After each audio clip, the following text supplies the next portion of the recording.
Today I will be recapping the USA Season 1 off-season stream that we did on Tuesday, in which we had half our team transfer and the other half it felt like graduate.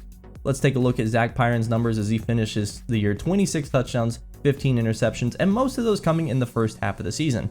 I actually thought in the second half of the season he was really solid. As we take a look and see in the weeks after the North Texas game, his interceptions dropped down, only 1 interception per game, if even per game going forward. Kentrell Bullock, of course, 1,400 yards, 17 touchdowns.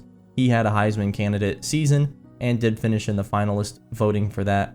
And then Devin Voisin, actually not far outside of the Heisman voting. I believed he was top 10, 1,350 yards, 16 touchdowns, and receiving records broken for receptions, 150 on the season, which is just incredible.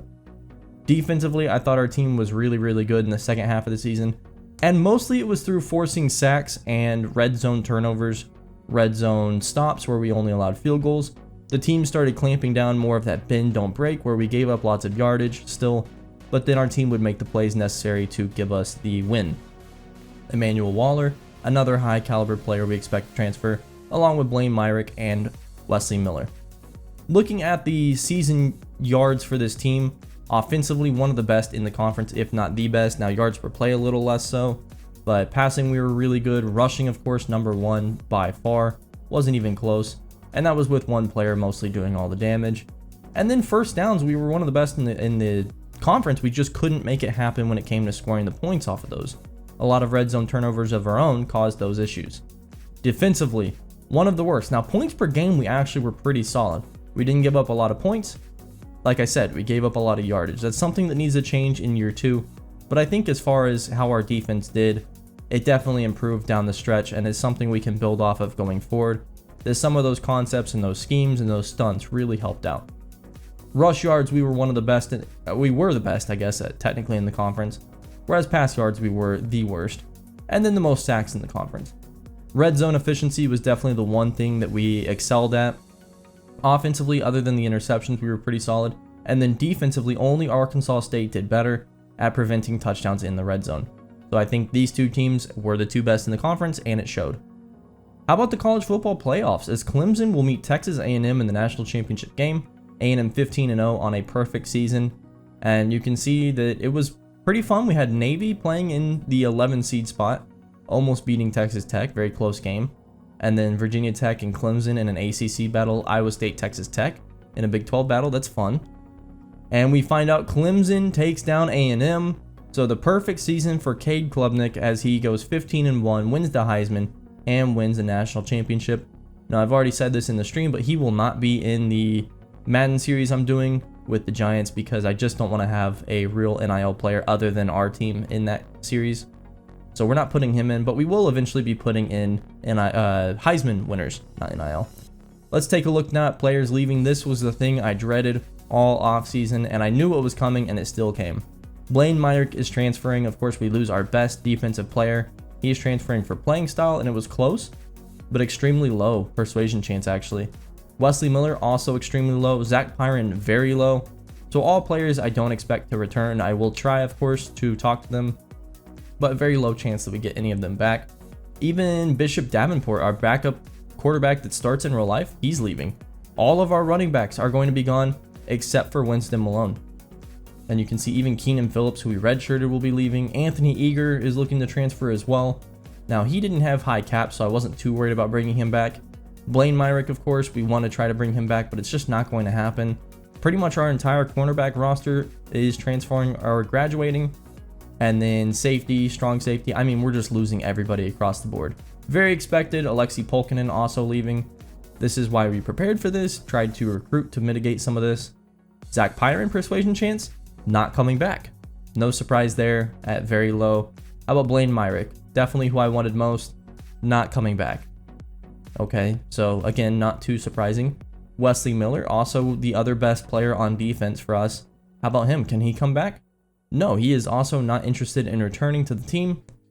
I thought backup center and Adrian Griffin would have been a good one to bring back because of his caps and the fact that he was a sophomore, but he did not return. And then edge rusher Emmanuel Waller, very low. And we do get Emmanuel Waller to stay. So at least one out of those departing. I thought this was a pretty big win. as they were all very low chances too. So you'll definitely take at least one returning if you can. And then we try Ethan Hubbard, right tackle returning, and he will not come. Draft results, we had none, not even Kentrell. Of course, this is not how it's going to be in the Madden series, as I do have them both projected to be in the picks, that being Devin Voisin and Kentrell, but not in this series. So that'll hurt our pro potential a bit. And you can see already some players locking us out because our pro potential dropped, that being Madison Hireman. And you can see also all the recruits I have. If they are high school recruits at this point in the offseason, for the most part, I am not going to consider them too much, because I think if I'm in the lead, I should basically auto win it. I don't think there's too much. There is some offseason recruiting done by the AI teams, but not much for high school players. Looking at the transfer portal, Avery Johnson, Rocco Brecht, Noah Fafita, 3 high caliber Big 12 quarterbacks transferring. One that caught my eye immediately, Austin Mack, 4-star out of Oklahoma. We would add him to the board. Pocket passer, I thought he would fit our scheme really well. Deal breaker for playing time, so that would mean if he comes, he's going to stay for the rest of his career. Ryan Rivers, also someone that I thought was really interesting, from Arkansas State actually, so an in-conference rival. This would have been a good chance to bring in one of their top players, and he's got us first on his board. So Austin Mack, Ryan Rivers, it kind of became a battle of which one would I prefer to have. I can only have one, and they're both playing time deal breakers, so whichever one we bring in should be the starter, and he will stay at the school going forward as long as he maintains his starter role.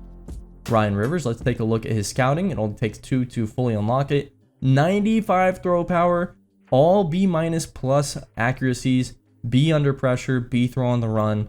Now we don't see that play action, but awareness 59, that was the big knock on his overall, so you can see why he's a little bit lower. If we brought in Ryan Rivers, we might not be able to do some of the things Zach Pyron did with line adjustments, audibles, especially on the road. Next up, it's running backs. We've got to replace the Heisman candidate. Duke Watson immediately jumped out to me, 4-star with us as his 4th interest. And the thing with him is, it's playing time. It's not even playing style. So he saw how good we were with running backs. He wanted to come here, and Duke Watson would only be a junior transferring in. That means we would have him for 2 seasons with that playing time deal breaker, and immediately I could tell he was going to be really, really good. 88 juke, 93 change of direction, and really high speed and acceleration. That was an easy answer to go ahead and try to replace Kentrell. I thought he might actually even have higher upside. And then I remembered Zach Pyron, and he had us 3rd in his interest. He's very interested in coming back to the team. Conference prestige deal breaker probably would be broken again after this year, but it doesn't matter because he'd be a senior. So this would be bringing him back for 1 year. It's really a question of, did I want next year's player to be consistent with what we'd had, or did I want to change things up?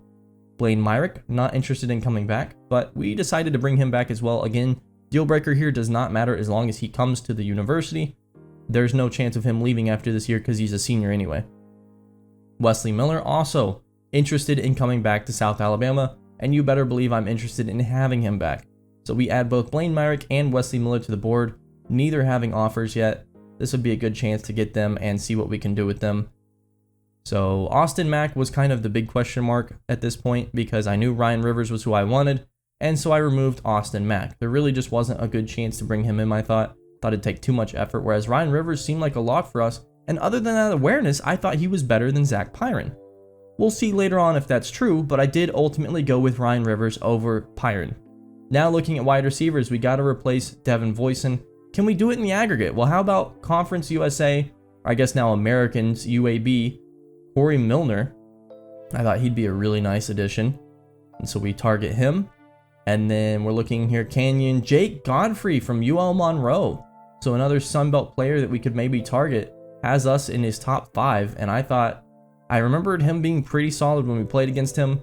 I thought the best chance was to get players that I knew about. Jalen Mbakwe from Alabama, so we can bring in some Alabama boys here, especially one from Alabama. Top 5 interest for him. He wants playing time. Well, guess what? We can offer you a lot of that here. You will probably be top 2, maybe top 3. So we try to target Milner, Mbakwe, and Godfrey. Really solid stuff. And then running back. I thought, well, we probably could use another running back. Playing style deal breaker was an A for Branson Robinson. You better believe coming to South Alabama, that's something that we can satisfy after year 1. So we target Branson Robinson, another 4-star recruit. Milner, Really solid player. Immediately we offer that scholarship. How about Godfrey? Well, we already know about him, but look at that speed, that acceleration, the route running. This could be a really special player for us. 85 awareness, and also would have 2 more years of eligibility. These are players that we can bring in that might stay their entire career here in South Alabama. We can get them for more than just a 1-year rental. So we're going to offer him the scholarship. How about Mbakwe from Alabama? 97 speed. Now the route running you can see is not going to be there, but definitely a burner deep. Even though he's a elusive route runner, actually I would say more of a speedster. That's an offer. I don't care about anything else. Immediately we offer that. And then Branson Robinson we will also go ahead and offer. Looking at linemen, we've got to replace a lot of holes on that. How about Raina Tapa'atuatai from Arizona, actually from Utah. So this is a pipeline of Atari Mason. Now it doesn't have a pipeline in the game, but Atari being from Utah, I thought that would give us a little bit of a leg up. I definitely want to try to recruit some players from Utah, so we'll go ahead and target him. Stanton Rammel from Michigan State, from originally Alabaster, Alabama, has a second on his board. We'll definitely look to bring him in. Championship contender, we'd have a chance to satisfy that for 2 years. Can't guarantee that we would, but we have a chance. Ryan Howerton, playing style, definitely something we can satisfy. We'll bring him in as well as we can. So we target all 3 of those players and look to go ahead and bolster our offensive line. How about defensive line? The Hog Malleys on defense. Ansel Din Mba from TCU, originally from Aledo, Texas, has a second on his board. Really big nose tackle. I thought he could be a pretty dominant player, pure power. I like that archetype at my nose tackle position. So we'll go ahead and target him as well and offer him the scholarship. I didn't have to do too much scouting on these players. I knew they'd be upgrades to what we had already. So I just gave them scholarships, and I figured we saved the points for getting an early leg up here in week 1 of the transfer portal. And at this point, it was pretty much giving 50 points to all my top players. Duke Watson, we would have to fight hard for. Branson Robinson, same deal. We can get these guys on visits very early. Try to just jump out ahead with the full 50 points, and then see if we can get ahead of the other teams that really are better than us. Watson would actually drop to second interest for us, so now it came down to a visit. And could we go ahead and bring him in? Well, we had a hard sell available. This was our one chance to really get the final push on him over Tennessee. If I didn't walk away with either of these running backs, we were in for a big problem next season where we would not have the replacement. Mississippi State fighting hard for Branson Robinson. At this point, I didn't have quite the lead on what the right hard sell would be. I thought there's a chance that I could go ahead and guess it, but there were so many options. I believe there were 3 or 4 options for what it could still be that I didn't think it was really worth going for him. And it was kind of, at this point, you got to come up with a good backup option. Kenyon Clay from Arkansas State. How about we just poach all of Arkansas State's roster? Kenyon Clay we've seen a little bit of. He absolutely cooked us in our season 1 game against Arkansas State. This would be a 1-year rental, but I thought he could be that power back that we bring in to kind of complement someone like Duke Watson. And the final result, Wesley Miller returning to the team. This one was never in contention. He wanted to come back. Blaine Myrick coming back, senior players. Corey Milliner commits from Alexander City, Alabama. How about Ansel Din Mba from Aledo? We get him as well. So far the transfer portal going really well for us. Jake Godfrey comes in. Deontay Waller. A lot of Alabama players as well that should be helping us with our pipeline recruiting. And then here are some of the freshmen that I brought in. I didn't spectate a lot of them or talk about a lot of them in the offseason stream because I just didn't think that that was going to be super relevant yet. And a lot of them probably had deal breakers that we might not satisfy in the future. Some cornerbacks we're trying to bring in. George Hagens, a center. Offensive line definitely big. Ed Bacchus, some wide receivers. A lot of these guys are going to be redshirted in year 2. I just didn't see the path to playing for them just yet. And we got actually pretty solid stuff in the transfer portal that I thought kind of accounted for a lot of these positions we were missing. Will linebacker, cornerback Landry Wells from Mobile, Alabama, so a hometown kid. Another hometown kid in Stitzer here. He did have a deal breaker that immediately was dissatisfied after we recruited him. Ryan Howerton comes in. Stanton Rammel comes in as well. So going really well on the offensive line. And then Duke Watson commits from Forsyth, Georgia. Playing time is his deal breaker. That means we should have him for the rest of his career. Rhino Tapa'atuatai commits as well from Utah. So we get a Utah recruit. And then Jalen Mbakwe. We have a trio of wide receivers from Alabama as Ryan Rivers commits as well from Arkansas. He should stay for the rest of his career. And then Kenyon Clay from Arkansas State commits. I mean, it was just a win after win. Ricky Childers, the fullback, commits. AJ Schneider, wide receiver, more wide receivers for what will be a really talented wide receiver group. And we end up finishing with not even a top 50 recruiting class, which I thought was kind of BS. 1 4-star recruit and 31 3-stars has to account for something. I think these players are better than the sum of their parts maybe on paper shows. And that was pretty much it. A tremendous recruiting class where we got to find out then that Wesley Miller gets upgraded to star dev. That was really crucial, I would say. Only upgrade we had, unfortunately. I wonder if we brought back Zach Pyron, if he would have gotten an upgrade from Impact. Probably not. Ryan Rivers, unfortunately, only normal dev. So you'll have to let me know if you think that that was a good move to go with him over Pyron. We do get Ryan Rivers for 2 years, but also we know that he might not have as much of a ceiling even this season as Pyron would have had. And it's questionable to say if that'll be, the guy going forward. Now at this point for training, I'm going to go ahead and speed things up. Try to talk through the roster. As you can see, I give Rivers a full awareness, but that's going to be the highest awareness he ever goes. So we'll never have the field general that we had with Pyron in year 1. I do wonder if I made a mistake there. Here's a really talented sophomore in Collins that we have that could take this step forward in the future. And then of course Duke Watson, really excited to see what we can do with him. Speed is off the charts, elusiveness off the charts. This could be an every down back for us. But going forward into season 2, I'd like to do more what I did in season 1. I think we'll do more multi-game episodes. If it's a really, really good long game, we'll do maybe a 1-game episode, maybe slow things down just a little bit from season 1, especially slowing things down from the UTEP season 1. I thought just it went a little fast. I do like getting through this series faster because one thing that we haven't really had since Olympia is a long-running series. This will actually be the first one I do a second season of outside of our baseball series, which definitely was very sped up. As we can see, some of these wide receivers now getting boost. I think they're going to be really, really special. All of them should be coming back for years 2 and 3. Really solid stuff. Even Mbakwe is only a sophomore, so if we can keep him here with playing time, we should be able to. He's going to be a superstar in I think year 4 even. But yeah, I'd like this series to run a lot longer. I'd like to get through it fast, but you can let me know if you thought that it was a little too fast or too slow even. So make sure to give me some feedback, and of course always like the video if you enjoyed it. Let me know any other compliments or criticisms you have of the series. But let's continue looking through these upgrades, as I really just tried to spread out a lot of these points, make this team better all around. If you had one skill set that you were good at and the others were really low, then it was more of just trying to max those out. If you're a backup player, this is where IQ comes in handy. I would basically focus fully on the IQ. These tight ends definitely wanted to make sure their blocking was maxed out, because we're going to do so much running that if you come in as a backup tight end, you need to be able to block and you need to be smart. And that's pretty much true for all these players. Offensive line as well. It's got to be IQ, run blocking, pass blocking kind of balanced. So we would make sure to get that up. Of course, Stanton Ramel, really, really good player that if we can keep him for 2 years, I think that could be something special at star development. That's huge. He could be one of the best linemen in the nation in his final season. Same thing with Tapatuatai, really good player that I'm excited to see what he can do. Run blocking, more of a run blocker than a pass blocker, as we continue upgrading all these backups. And I'm just mostly really excited for year 2. Now, how will this series connect more to the Giants?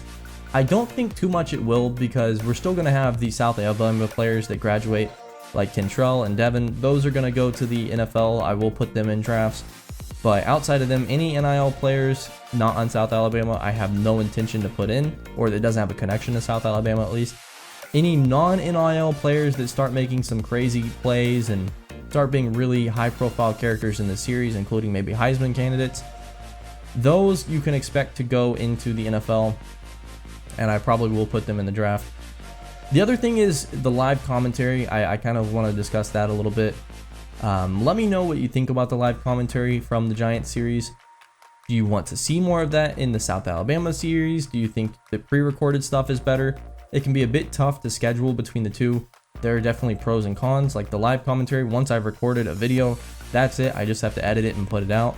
But I also have to play my games when I have the availability to do the live commentary.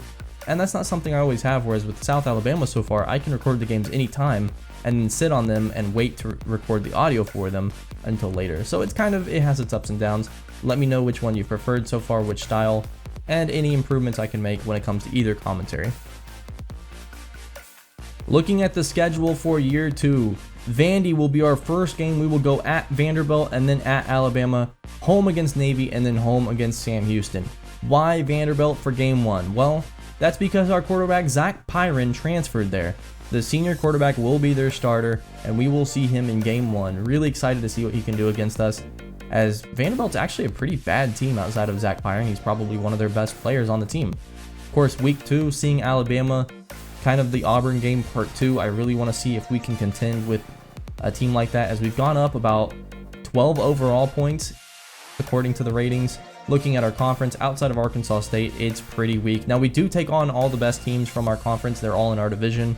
And then All-Americans for the Sun Belt, we have probably, I'd say, half of the conference, with Arkansas State having most of the other players. It's really going to come down to us, and unfortunately only one of the teams can make it out of the division. I didn't end up changing any of the division rules, any of the conferences this year, so that is what we're running with in year 2. Really, really high expectations for this team, and even some 4-stars interested in coming here. This is a 4-star interested in us second most, Alaka, and then Vincent, an edge rusher and a running back that we have on our board, 4 stars. Now, the rest are going to be 3 stars we're looking at. We do even have a 2-star or 2, but really just wanting to bring in some positional depth that we didn't have at areas like cornerback, linebacker especially. So we're bringing in some of these players. A lot of them interested, a lot not interested as well. I'm trying to see if I can pull them in. But thank you so much for watching, everyone. I'm really excited for year 2. Let me know if you enjoyed this video, and I will see you next time.